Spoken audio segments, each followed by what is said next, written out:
Yung matatalinong tao, tinatanggap nila na, oo, Christian ka, nagba-Bible ka, pastor ka, choir directress ka, Bible study teacher ka, pero tao ka, so magkakasala ka.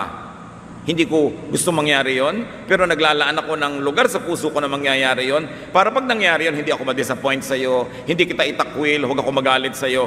Kasi sa katalinuhan ko, alam kong tao ka, and even God remembers that we are dust. Ngayon, yung mga hindi masyadong matatalino, di ba Christian ka? Bakit nag-i-smoke ka ba? Born again ka na kahapon? Sister, kahapon pa lang yon. Magpakatalino ka naman. Be realistic. Binaboy ka ng kapitbahay mo, nagalit ka, sasabihin ng sister, di ba Christian tayo, di tayo dapat magalit? Mga pag-iisip ng mga hindi matalino. Kinakalimutan mong tao tayo. While we aspire for the best and we like to be as godly as possible, you never fail to factor in the fact that we are flesh, that we are humans. Kaya magpakatalino, hindi yung unrealistic ang mga expectation.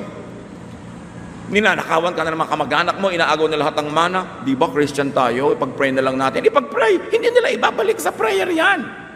Magpakatalino ka. Binigyan ka ng Diyos ng utak. Napaka-unrealistic kasi ng pagkakaalam ng iba tungkol sa pagiging anak ng Diyos.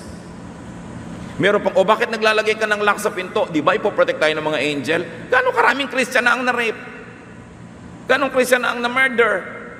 Binigyan ka ng utak para i-protect mo ang sarili mo. Huwag hyper faith na hindi na nag-iisip. Napakahirap tuloy kasama, ang dami-daming expectation. Di ba Christian tayo, dapat din tayo kumakain ng mga soft drinks, umiinom ng ganyan. Ikaw, gusto ko pa Siguro ang banal mo na, ako hindi pa. Bakit mo ina-assign sa akin yung level ng kabanalan mo? Dapat kanya-kanya. Hindi nagiging tayong sobrang nananakal ng kapwa. Sabi ni Solomon, no human being does not sin. Huwag mong gamitin sa sarili mo yun to justify your sin. Gamitin mo yun sa kapwa. Pag nakikita mo nagkakasala siya, imbes i-judge mo, sabi mo, God remembers that we are dust. So be strict with yourself if you like, but not with others. Napaka-advanced ng theology ni Solomon. Palibasa, matalino. Dapat ang mga anak ng Diyos matatalino.